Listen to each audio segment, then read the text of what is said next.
back to the point of governments not wanting any competition for against their currency, Bitcoin is absolutely becoming competition. Every gold investor should consider top quality assets partnered with the best in the business, a real portfolio to profit. Gold year to date is up 22%. However, a portfolio that is positioned correctly should be up 155% this year. To learn more about how you can begin to enjoy the bull market in gold, visit futuremoneytrends.com/fortune. Hello, everyone, and welcome into CrushTheStreet.com. I'm Kenneth Amaduri, and I'm joined today with JSnip4, Joe, returning guest, a favorite here at Crush the Street, truth teller of the non-conforming alternative media. Check him out at his website, realistnews.net, and of course on YouTube at JSnip4. Joe, thanks for coming on the show with me today.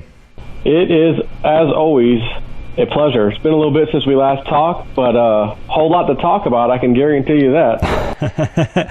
Yep, I got a few things on my notes here that I definitely want to get to here, and I know you follow the WebBot report very closely, and you know, Cliff High is talking about chaos in the global markets, initiating itself in Europe and spreading worldwide through a currency crisis, bond crisis, really because of failures in Italy, banking failures in Italy. So let's start here. I mean, are we starting to see this unravel?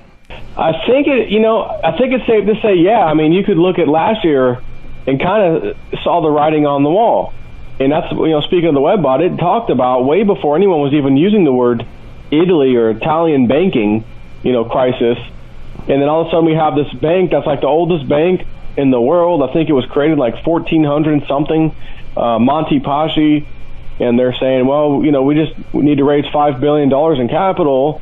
And we're good, we're fine, we're solvent. And they can only raise half a billion. They need $5 billion. They raised $500 million. And of course, now the state to the rescue, Italy comes in. Oh, we're going to buy a 70% stake, and they're saying we're about to issue $15 billion in, corporate debt, basically for the bank.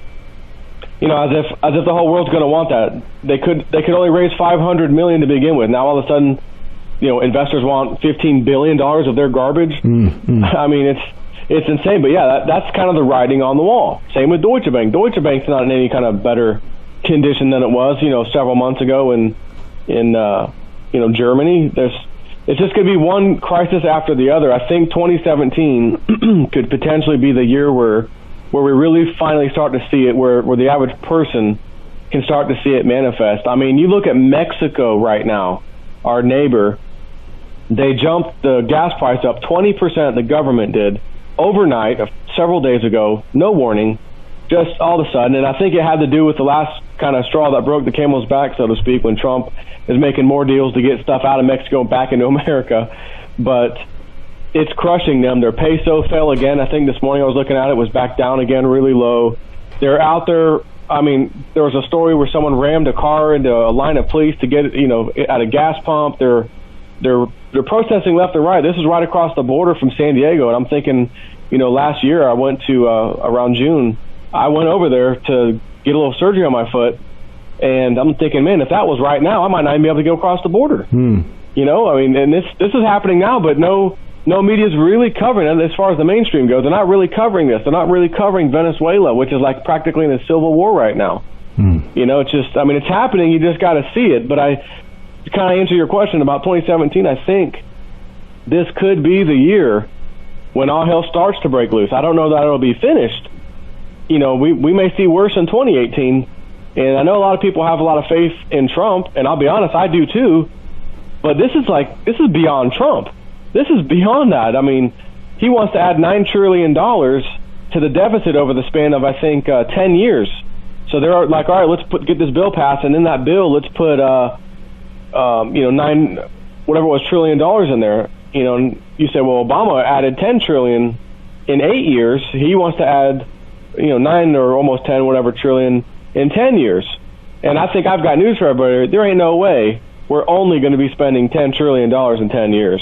There's just way too much stuff that we blow the money on. The government blows the money on, needs the money. How are they going to fix Medicaid? How are they going to fix this, Obamacare, which they're wanting to keep the good stuff, such as everyone's approved, but take out all the bad stuff. Well, one of the bad stuff, as far as I'm concerned, is like someone like me who doesn't want to get health insurance. Don't make me pay these fees at the end of the year or tax time because I chose not to get insurance.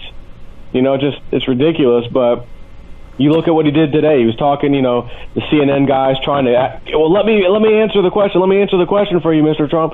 He's like, no, you don't get that. You're fake news. You're not getting a question, which was epic. It was a fantastic response. It was great to see that. And that tells me, he really is for the people. He knows who these clowns are out there. But these so-called clowns out there, or the club, they control the financial system across the world. So even though he's the president, I think he might be about to find out who's in charge, so to speak, as we get through 2017. He's really pissing a lot of these guys off, but I don't know. I think we're going to be off to a kind of a rocky start. I know it's not right this second. Markets were rallying. We're almost at 20,000 Dow, which, by the way, you spoke about the Webbot thing with the predictions. It said years and years and years ago, many, many years ago, as in probably more than 10, 12 years ago. And he was having a conversation. I remember reading it on one of the websites he was having with his friend at the time, was named George Year, and it wasn't an argument per se, but it was kind of like, what I think will happen, what you think will happen. And Cliff was saying, we're going to see $20,000. The data is showing we will see $20,000 Dow before the next crash happens. And his friend was like, oh, that's crazy. There's no way it'll go that high. But it did. We're there right now, but we haven't had the crash yet, at least the second crash from 2008. So that's an interesting number. Another thing we can chat about for a second, Bitcoin. Right before, this interview, I was just kind of checking some mail and stuff, and I saw someone replied or just posted something on Twitter and added me to it. So I got the notification. And as you may or may not be aware, we had Bitcoin at over $1,100 something. It dropped down to high 800s. Been back up to 900,000 again. Now today it was back down to like 800. And the screenshot that they took and sent it to us, it was a chart of Bitcoin for today. And there was a point in time where the number or price for Bitcoin was 888.88. And Cliff had just recently said, as in a few weeks ago, we will see these numbers keep coming out of the Webbot report. 888. And then there was 888888 or something like the extra eights. And then he said there was another one tied to the Chinese currency, the yuan, that was like 808080, something like that. But when I did the conversion, it was way higher, Bitcoin than we've ever seen. So that may be a future price possibly, or just a major devaluation of the Chinese currency that sets it there. But I found it fascinating that this thing said $888. We're going to get to 1,000 in Bitcoin, and then it's going to come back down, and it's going to bounce around, and this 888 number keeps coming up. So that's kind of a key point for this. Sure. And then after it deals with that, it's going to go past 1,000, and then it should be good to go like to the next leg up, kind of like record-setting highs. So I've seen 888 numerous times over the last few days, and then today they sent me the screenshot, whoever this person was, where it was actually 888 and 88 cents. Like, wow. You got to be kidding me. It's incredible. Well, I know he's talking about end of January here, Bitcoin likely going, close to 1,500. And that's close. That's imminent, I did want to talk about Bitcoin, and I'm glad you got into that. So, what are your thoughts? Well, first let me tell you, Wade, because I'll say something about Bitcoin, but I always have to say, or at least say, kind of give everyone the story on Bitcoin and what the real truth of what it is. And I've had kind of an argument with a few people. I keep telling everyone, regardless of what it does performance-wise, and it's fantastic, because this thing, at one point years ago, was at $2 and some change. Could you imagine owning 100 of these at $2? You're in $200. Well, I think in January 1st, 2011. Right now? Right, exactly. That was 30 cents. But the issue is, or not really the issue, but what is Bitcoin? It's nothing more than an online digital currency that has no backing. There's no backing like gold and silver. Gold and silver can back a currency. Bitcoin, if it's acting like a currency, which it kind of is, but really it's acting more like a commodity because countries aren't accepting it as a currency, although you can buy and sell a few things every great once in a while. You might run into a place that says, oh, we accept Bitcoin, so you could theoretically use it as a currency or a trade, but it's still backed by nothing. And someone said, well, yeah, but the people who mine it, on their computers or the hardware, that's the backing. I said, no, that's not the backing, because the argument can be made about gold and silver. I'm the miner, and I'm mining it out of a giant tunnel or on the side of a mountain, old school style even, or with heavy equipment. That doesn't mean my heavy equipment's the backing of gold. Gold's the backing ultimately, and it again, money has to have these intrinsic pieces for it to be considered money, and it has to store value, and it has to be weighted. You have to be able to weigh it. So the thing about Bitcoin, Joe, that I wanted to point out is that people value it because of its structurally sound infrastructure. And, the tech guys that have explained it to me have, a lot of confidence in it, much more confidence than they would, say, the US dollar, which is fiat, but can be easily printed on a printing press. But Bitcoin is just, the process is already set, a limited amount of currency and coins and the transparency. And as the infrastructure grows, it's very much valuable as people continue to use it, and it's different in the sense that it's not backed by nothing per se. Would you agree with that? Well, put it this way, because I know whenever I talk about it, it always sounds like I might be bashing it, but I'm not necessarily bashing it. It's just that people have to understand what it is first. It is essentially meets the definition of fiat because it's not backed by some asset. There is no asset backing it. You couldn't take in, if I'm a miner of Bitcoin and I've got my PC with, 12 video cards or two different PCs with 12 video cards, and I'm mining Bitcoins, I can't take my PC with the 6 video cards in one and 6 in the other and say, oh, I defaulted on something, so here's my, mining equipment. It just, what I mean? If gold's the backing of something and you default on it with paper obligations like money, well, here's the gold. The thing is, we're not using gold anywhere in the world these days for backing anyway, so it almost doesn't matter. So you have paper fiat currency, and then you have this digital thing called Bitcoin. Like you said, the interesting thing is you can't just print Bitcoins. So if technology gets greater and more powerful and they can mine these things faster, the hash code that they have to crack in order to get the Bitcoins becomes exponentially harder. So it has kind of a built-in checks and balances to where no matter how hard you hit it, it's going to slowly produce the Bitcoins. So if you've got a full Bitcoin right now, and those things can be broken up into hundreds, thousands, even further, down the decimal point, I could send you, 0.00045, of a Bitcoin, and that could, equate to some US dollar value, let's say. So on one hand, you could say, well, anyone early to that game, let's assume countries were using Bitcoin all of a sudden for currency. Well, again, like you said, they can't print it like they can at the Federal Reserve or the European Central Bank or whatever, where they just print money and borrow it into existence. Bitcoin, on the other hand, is being created, and there's only going to be, like you said, a finite amount that's ever created, and then it's done, which means whatever's out there has to be broken down in the decimal fractions in order for the rest of the world to use it. So I think if people are early on this, and right now it's still early, even at $800, $900 an ounce, or not an ounce, but a Bitcoin, this thing could potentially go crazy. Now, we do have to possibly accept something here.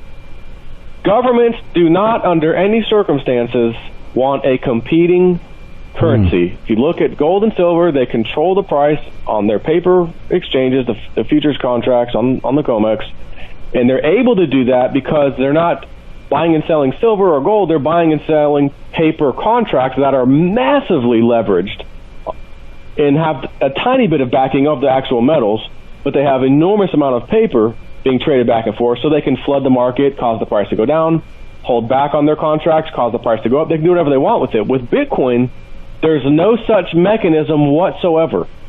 The only thing that any government can do is say, well, we need to go out and buy as much of these damn things as possible so that we become the market. The problem is, when everyone else wants to go and get it, if there's a very tight supply, the price has to go way up. So then the government that bought them has to go and start selling them in quantity to keep some kind of price that they're trying to achieve. Except if more people keep coming on scene, they're going to run out of everything they've already scooped up. So I think from the big price jump we saw back in 2011 or whatever, 2012, whatever it was, when Bitcoin hit, almost $1,200 or maybe they hit $1,200, whatever it was. And then this giant pullback, and then it was down in the 250 range, 225, 220, and it just kind of sat there and sat there and sat there. I personally think that was some government, probably ours, but some government scooped up as much as they could so that they could buy up most of it. But again, people are mining them, so more are coming on, and there's just too much want or need for these Bitcoins across the world, so people are trying to buy them. Government doesn't have any choice at that point but to start selling them. So they can't manipulate like they do every single thing else, which is interesting because I just read the other day, and I think I did a video on this or mentioned it, where they're trying to get like an ETF or like some kind of paper traded fund for Bitcoin. And I said, if they get that passed and that becomes a thing, then they'll probably be able to control the price of Bitcoin. So the other thing is, whether that happens or not, back to the point of governments not wanting any competition for against their currency, Bitcoin is absolutely becoming competition. People like in China are massively into it right now. They are putting all their money into this thing because they keep seeing their currency getting devalued, and they've got capital controls by the government. The government's not letting their funds leave the country. They can't go elsewhere and invest. It's like on grid lockdown practically over there for their financial system. So they're trying to find creative ways to store their wealth. So they're dumping it into Bitcoin. So of course, China's, I'm reading these articles last 2-3 days, China government to crack down on exchanges and make sure that they're looking for, illegal activity within Bitcoin and to rectify it and point it out to the government if they find anything. But at the stroke of midnight, if they wanted to, and that goes for us in America, goes for China, goes for anywhere, the government can, at any point, through the stroke of a pen, outlaw, ban, etc. Bitcoin, and it's done. It's finished. Mm-hmm. Because it does compete with their currencies. But are they going to do that? Will they do that? It's anybody's guess. Webbot seems to think the prices are going to go up considerably higher for Bitcoin, along with gold and silver. But I've got to tell everybody listening, and as crazy as it sounds with this Webbot thing, predicting future events, and no, it's not perfect. It doesn't get everything right. But for whatever reason, I don't know if I've ever seen a particular subject, such as Bitcoin, in the Webbot report, where this thing has practically like 100% track record on Bitcoin. The moves, the prices, the numbers, it's just unbelievable when I sit back and look at it. And remember, at the end of 2015, he was saying, we're going to see this price move from about it's going to go into the 400s, 408 to 428, then back down. It's going to do this 3 times. Then it should go up and stay above that. And it has absolutely done it. And I'm looking back thinking, well, this thing stood at 250 and stuff forever. And then he just, all of a sudden, here's a report that says that's about to change pretty rapidly, and it did. And he also said attached to this $1,000 move in silver, or in Bitcoin, not move, but when it gets to 1,000, for whatever reason, that is attached to another thing in the Webbot, precious metals, should start rising pretty rapidly. Not sure how soon after, though, but that was a precursor event to that happening. So we've already seen it hit 1,000 here recently, finally, in a number of years that it took. And it also said the 888 thing, watch that, it's going to bounce back down, and then it's going to go back up. We've seen that over the last few days. So again, I look at this thing and saying, I know it doesn't get everything right, but boy, oh boy, is this thing unbelievable on Bitcoin right now. And it's saying there's a lot more room to go with the price of Bitcoin, and it's going to drag essentially precious metals up with it. Not that they're related, but they're going to make a big move up too, which sure. I personally think may have to do with Trump being in the White House finally. Because when they were campaigning, him, and his team, and Hillary on the Democratic team, I noticed Gary Gensler, who was the head person in charge. There's I think a panel of 6, commissioners or whatever, but there's like a head one of the COMEX market exchange, and he was he's a bankster, so they never found any wrongdoing. Nope, nothing being manipulated. They would never look into it. So he left a while back, but now he was running Hillary Clinton's campaign finance, whereas Donald Trump picked this other guy from Goldman, the guy he now has, Mr. Munich or whatever. So why? My question to everybody would be, if Trump's not a good guy or whatever you want to call it, why did the bad guy, Gary Gensler, go to Hillary's campaign instead of Trump? And why did he pick somebody else? So I feel like all that whole old school group that's manipulating everything, that was the Hillary Clinton side of things. That's the people who went over there with her. And then the people who are not down for that stuff are going with Trump, even though he's had some incredibly interesting picks, ex-Goldman Sachs guy, ex-banker, I get it. But if you look at his bashing on CNN and the fight that's happening, and the John McCain with this stupid story about him and these kids, sexual thing with the kids, that turned out to be a complete lie. It's these people. There's clearly two sides, so I have to sit back and say, regardless of these picks that he's making, which I'm bothered a little bit, there has to be a method to his madness, and he's doing this for some reason. Perhaps he's putting these people in charge to say, look, you guys know this system in and out. You know how they've been manipulating it. You know all about it because you, at some point, to some extent, were a part of this. So we're now going to fix these things. I personally think maybe Trump is going to stop this manipulation crap, whether it's slowly or abruptly. I'm not sure. I have no idea. Webbot's not suggesting anything either. But I just feel that now that he's in there, we could potentially see these things rise to levels we've been waiting and waiting and waiting on all these years. Well, I love it, and I like what you said about Bitcoin being, related, not directly related, but the move in the Bitcoin price triggering gold and silver, and I can see that too, because Bitcoin, it's like, precious metals moving in 2016 and kickstarting the mining sector. And then, even now we're seeing uranium start to move. And, last year, we were seeing the other commodities like copper and zinc. And, one kind of kickstarts the other. And, the investment enters those trades to a larger degree.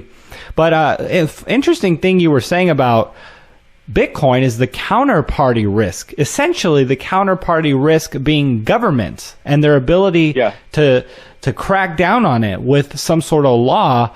And that is interesting. Of course, it would go into a black market demand, which I don't know if we could see it spike to the highs that, everyone's hoping for in the black market. But at the same time, would the governments really be able to control it? And some people are concerned about the governments ultimately being able to shut down the internet, and that being a crackdown on Bitcoin. Is this, first of all, is the government shutting down the internet a reality and a threat to Bitcoin, in your opinion? In my opinion, definitely in my opinion only, it could very well be reality. I don't know necessarily that they would shut the internet or call, and when I use the word shut the internet down, everybody needs to understand, so-and-so terrorist group, ISIS today, did such and such and the grid went down. Okay, that's what that means, by the way. Whether we believe it was really ISIS or the government with one of their, stooge rogue agencies doing some of this crap for, reasons of getting 9/11 type of Patriot Act bills passed, in a hurry that normally they would never be able to get passed. But, I just did a story last night or the day before on my channel, and it was just talking about this. I said, here we go. They're saying that, there's a high probability all of a sudden that the grid's going to get attacked, and, there's going to be malware in there and whatever. And I've referred to everyone. I said, there's an interview that was done. I think it was 60 Minutes. It was many years ago. And they had some guy from like the State Department or wherever he was from. They tell his title there. And she was asking, how the heck did they pass this 9/11 bill so fast, the Patriot Act? It was multiple, quite a few pages. They passed it in like 2 weeks. Where did it come from? How could they write that? And he said, it was already written. And she said, what do you mean it was already written? Why would something like that be already written? He says, well, we have legislation for worst case disaster scenarios on standby that under the right circumstances we'd have to get passed. 9/11 was that circumstance. So she then said, well, is it safe to say, because they were talking a little bit about cyber issues and things, and she said to him, is it safe to say that you guys or the government has kind of a 9/11 cybersecurity bill on standby waiting for the right event? He said, absolutely. So to me, that said it all many, many years ago, that something like that could happen. Because think about this, if they can knock out the electric grid somewhere, and let's just say, I don't know, the East Coast, New York side, Wall Street, etc., and the stock market's down, and they could blame the entire crash of the markets and anything financial on some bogus, whatever you want to call it, terror group, and say this is the reason that happened, and we're going to do this, we're going to pass this legislation. If we would have had this legislation passed before, this, we would have been able to stop this from happening. And of course, it'll be more crap where, now everybody's going to be known. You can't post on the internet without people knowing who you are and all this stuff, It's just, that's where this always leads. What I'm hoping, though, is that under a president like Trump, that kind of crap doesn't happen. But again, when the club is running things behind the scenes, they can make that stuff happen and then throw it on Donald Trump's plate all of a sudden. Here you go, sign this into law. All your Congress passed it. You're going to just sit here and do nothing? They're going to attack us again. They're going to do it again if you don't pass this. What do you do as the president? Oh, crap. If I don't do this and we get hit again, they might be able to impeach me for my lack of not doing anything. Well, I'm going to have to sign this into law, and, I don't like it, but I'm going to have to, So you already see where his stance is on the intelligence agencies. He doesn't believe them. He's flat out said it. He doesn't believe them. So it's like, holy crap, what kind of president would come out and say one of the most, what's supposed to be prestigious and, worthy organizations within a government is the intelligence agency, and you're basically butting heads with the president? I mean, this isn't good, but that's how these people operate. They will make some event happen so that they can get stuff passed that they need to get passed. And if it means, Bitcoin getting shut down, internet getting shut down, etc., that's it. So that is one thing people have to think about. But do you know how many businesses would be potentially out of business, done, finished, if the internet went down for any real length of time? So I don't know that the government would let it last long. If it was, it would be something where it went out, it would be brutal and quick, and you'd hear all the news about it. Oh my God, they'd pass the legislation, and then all of a sudden the internet comes back on. So 2-3 days, it's back up. Wow. And then they got their legislation passed. But there would be some damage, of course, to businesses. Look at, for God's sake, could you imagine the loss Amazon would take in 3 days of being shut down with the amount of, traffic and money they do? Sure. But not that it would hurt a company like that. They wouldn't go under because of that. But some smaller companies potentially could get hurt enough in 3 days. They may have contracts with people. Hey, you guarantee uptime and you guarantee this. There's no clause in there for, terror attack or a grid going down. And, it caused problems. But again, these people don't care. They only want to get their legislation passed to cause, the next leg down and, freedoms or whatever. But, again, I'm a little bit hopeful. I'm not usually hopeful on stuff because I've been seeing this stuff for so long and seeing how they operate. But to see Trump in there and him attacking these people, literally, verbally anyways, and it's real, it's not fake, gives me a little bit of hope that maybe we won't have to deal with these kind of things, like the grid thing. Well, I'm hoping he sends a tweet out and crushes the gold cartel one of these days. And just completely. Gold man. His house, his place in New York is like you got a gold toilet, gold doors. He's talking about someone being called Mr. Gold. That should be Mr. Gold. As much as I love Jim Sinclair, but I think Donald Trump might be the real Mr. Gold with how much gold he's got. Joe, I want to talk about one more topic here, and that is global cooling. And interestingly enough, Cliff High is talking about a major ice age. Actually, I don't know if you want to call it a major ice age, but something we could live through 2025 through 2050. And it's so contrary to the mainstream narrative, of course, to the climate change and global warming and man-made impacts with the carbon emissions and things like that on the environment. And here he is talking about, the complete and absolute opposite. I mean, what are your thoughts on this? Well, first, let's talk about Trump's view on that. Trump is putting people in place that are opposed to the current mainstream nonsense, man-made global warming. He also just put another person in charge of, Robert F. Kennedy Jr., whatever, on the vaccine thing. This is fantastic. I mean, this is unbelievably great news. But he doesn't believe in that crap either. So the Webbot many years ago, talked about this mini ice age that would be coming. So here we are, and I looked at, like right now and even last year before we even got into wintertime, it was still fall. And I remember doing a few videos like, hey, they're having record snow and record cold over here. It's not even freaking wintertime. And I'm like doing a few of these videos. Man, Webbot talked about this. Look at this. So I've seen it, and I've had people emailing me constantly, hey, look at this. New record cold, new this, new that. And I'm like, yeah, I get it. I know. Webbot told us so. But, yeah, so this mini ice age, it's going to be noticeable. And as he said in the older data, the older Webbot reports, he was saying when this comes, in these Webbot reports, when this winter thing comes, this mini ice age, so to speak, comes, it's going to completely destroy the current global warming crowd's nonsense. And not those words per se, but it's going to completely crush the mainstream view. It's going to be finished. It'll be history. So you can kind of see it now. I mean, number one, Trump's already positioning himself to get rid of that nonsense. And I can tell people right now, I remember looking into this years and years and years ago because it was one of the things that kind of woke me up, because I've said this on his show before. I believed in Al Gore's Inconvenient Truth when I first saw it.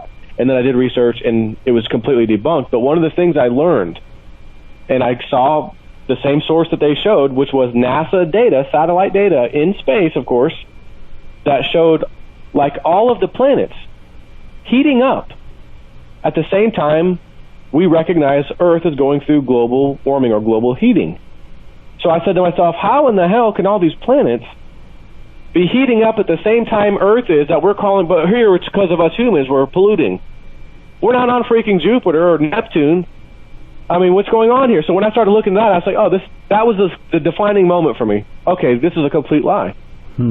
Satellite data is not going to lie. If it's heating up on Earth and it's heating up on another planet, that tells me there's something else causing it. And in case anyone's wondering what that something is, it's the sun. You have a sun that reacts a certain way, it causes the inner cores of the planets to react a certain way, it causes the heating and whatever.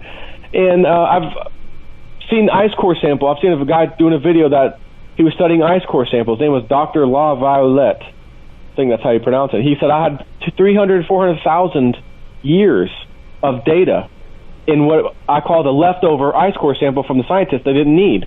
He said, but for me, it gave me 400,000 years of history, and I could see these rings of these little dark spots, and they were completely spaced out perfectly all the way down. And sometimes they were a little bit darker, sometimes they weren't. There wasn't a rhyme or reason to that. But he said it too. There's global warming, there's global cooling. There's global warming, there's global cooling, and it does not matter whatsoever whether we humans are highly productive and technologically advanced using fossil fuels or whatever, or we're cavemen. It does not matter. The planet does these things. So yeah, when I saw that stuff, I was sold at that point.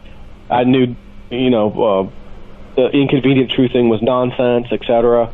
But I still found it fascinating after all that. The Webbot comes up. Hey, there's going to be a global cooling cycle coming. It's going to be kind of like a mini ice age.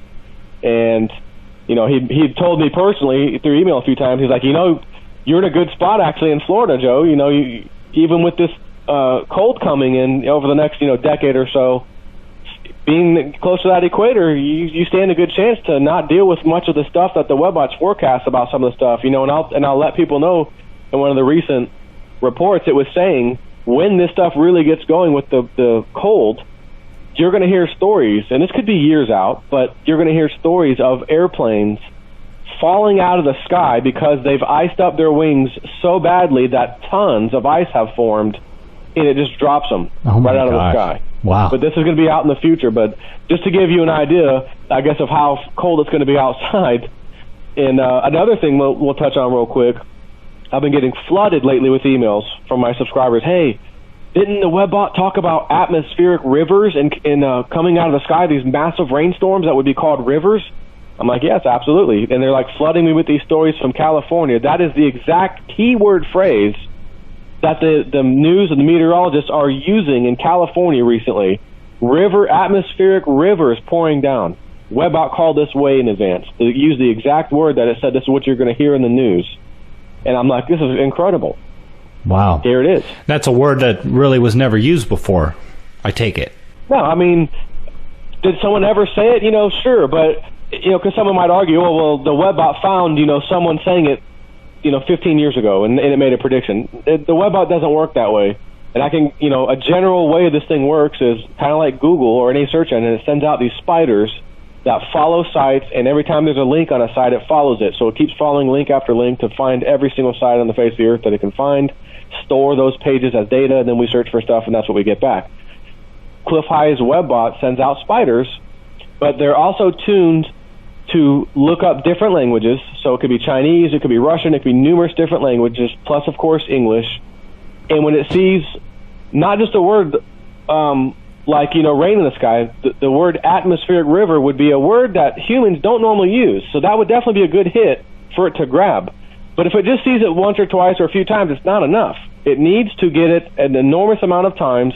It has to be found in different languages, and it has to be found that these two languages, for example, they're not the same message board, which you normally wouldn't find in English and a Chinese message board. But, if the Chinese are talking about something and the Americans are talking about something and another country's talking about something and they somehow have the same keyword and they're somehow related, like the subject matter, and this is probably a poor way of describing the details of how the webbot works, but it's close as I can get, and it stores it, and then he gets to look at the data to make his interpretation on what this is saying.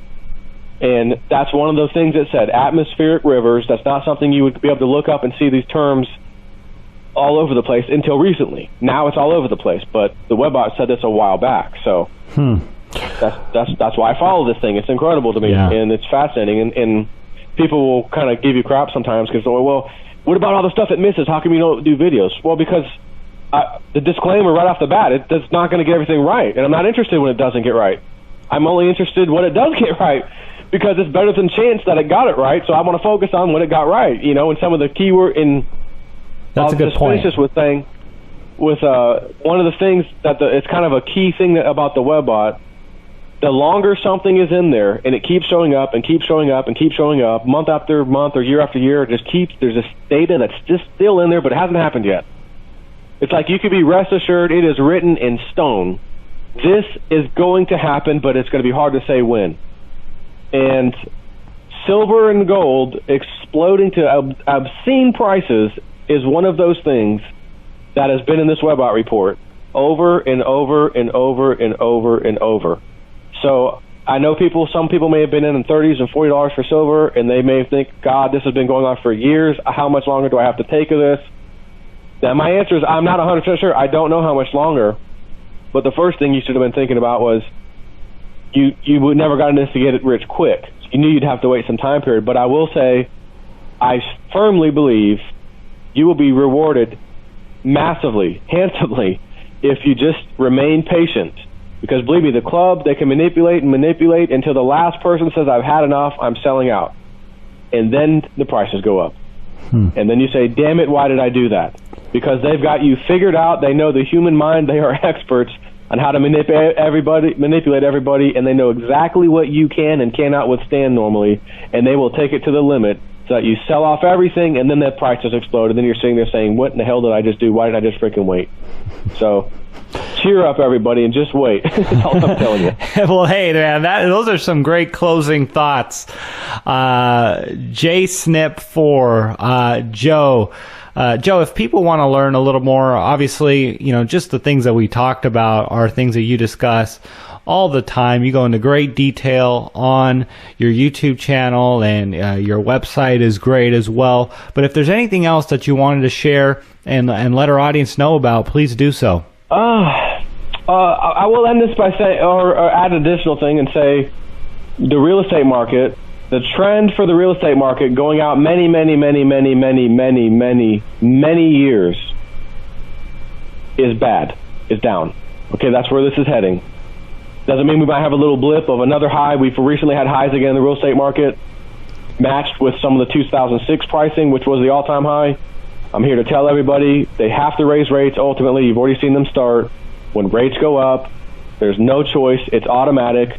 Real estate pricing goes down. It is going to happen. It's already happening in some places, especially with high-end real estate, but then it's going to happen everywhere. So if anyone's thinking about, should I sell my house? I was thinking about it. Maybe I want to wait. My answer, if it was me, I would have sold as fast as possible and wait. I'll go rent a place and wait, because I really, truly believe, and the webbot has said this too, that there are going to be some fire sales to be had in the real estate market.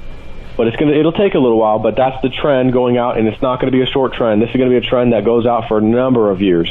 And I'm thinking at least, even Martin Armstrong's work shows that up to like 2030, 2032, from his cycle charts that he deals with, his economic confidence model, as he calls it, shows like 2032 is the end of this cycle, and the current cycle just started last year. So we're at the beginning of the top going down. It could be a slow. I'm not saying it may happen overnight or, in 2 years it can be devastated. I'm not saying that. What I'm saying is that overall trend is absolutely positively rates have to rise. Therefore, real estate has got to go down. So if you're thinking about buying, you may want to wait. If you're thinking about selling, you should be selling yesterday. Well, and I think the Webbot has talked about a 90% correction in real estate, which is absolutely huge. That's crazy almost. I mean, I don't even know. You have a lot of stuff going down, and you have the banking going down. You've got finance problems where credit becomes scarce, because that's always what happens in these crises. Credit becomes scarce. Banks are scared to loan. And when banks are scared to loan, that means very, very few people can even go and get a mortgage. And that's in itself is going to cause the prices of houses to go down. And they may come down to a level where the banks finally say, okay, we don't feel too awfully uncomfortable now. Now we'll go ahead and give a loan to some of these people we wouldn't give it to before, because the prices are, manageable if they default or whatever. So you'll see that. But he was also saying too, Cliff I in the Webbot, you would see, and I don't know how soon this will be either, but in the future, you're going to see banks, because they're going to be hurting, saying anyone who has cash for these houses, and they're going to have a lot of them because they're going to foreclose, and they have the ones they've already foreclosed on sitting there piling up. They're going to say, we want to get rid of this. Here's the normal price. But if you've got cash, because we need to put some money on our, so our balance sheet looks a little bit better, we'll make you a sweetheart deal on this, cash money. So those who have cash will be able to get an even sweeter deal directly from the bank. Because everyone has to understand, when a bank lends money, they lend out usually 90% of what they have. So if you come in, let's say they have a $150,000 house and they're willing to give it to you for $100,000 cash, you just gave the bank $100,000, and some of the banks will take the $100,000 and multiply that by 9 times, and say, okay, here's what we can lend out all of a sudden, based off of keeping this $100,000 in our coffers, so to speak. We can now lend out 9 times that amount. So of course they can lend out a whole lot more money. This is one of the beauties of being a bankster. You get this unbelievable fractional reserve lending system, and then when people default, you also get to keep the asset. So, I can spend a whole hour talking about that if I had to, which is ridiculous. But point being, this is the way it goes. This is what history shows. So capitalize by learning about this stuff and taking action now. So again, if you have a house, you can walk away with some cash right now. Do it. Take the cash. Sit on the cash. Buy some precious metals if you have one already. And I think, man, could you imagine if this ultimate playbook played out, where silver starts spiking, not even to crazy absurd levels, $100 silver even, and housing is crashing down, and all of a sudden banks are letting loose on these foreclosed houses because they need money badly, the prices are dropping, and you say, wow, I get to sell some of my silver for a house. I didn't have to sell all of it. Paid for it cash. Silver's up. I'm happy. This is great. While a lot of other people are saying, no, this sucks. But you can't help people. Again, we can lead the horse to water, but you can't make them drink. And if people would rather watch sports and TV and Facebook and don't tell me doom and gloom, I don't want to hear it. Okay, when your 401k is in trouble, when other stuff's in trouble, sorry. But there's a lot of people who want to learn this stuff. My channel grows every single day by 30, 40, 50, 60, sometimes 100 subscribers, which I'm proud of, because it means I'm doing something. I'm informing people. They're getting the information, and I'm proud of that. I'm happy that, because I want to get people in the right mindset so they understand what's coming and how to protect themselves and for what's about to potentially happen. And the good news is, even if it doesn't happen, even if all this stuff, somehow Donald Trump is the return of Christ and everything's fine, what did you lose? You have precious metals that will never go to zero in your possession. You have an enormous amount of information now on how this gaming this system works. You're now a highly intelligent American citizen again, who has a lot to look forward to. So it's one of those things where you can gain, but you can't lose, no matter what happens. Hey, I love the way you put that there. Joe, it was really a pleasure having you back on the show and sharing your commentary and educating our audience. Thanks for coming back. And you know what? I look forward to speaking with you, hopefully in another couple months. Yeah, as we see some stuff unfold, maybe another couple of epic things happen, we'll have plenty to talk about. It might be sooner rather than later. You may be right. All right, sir. Well, you take care. You do the same.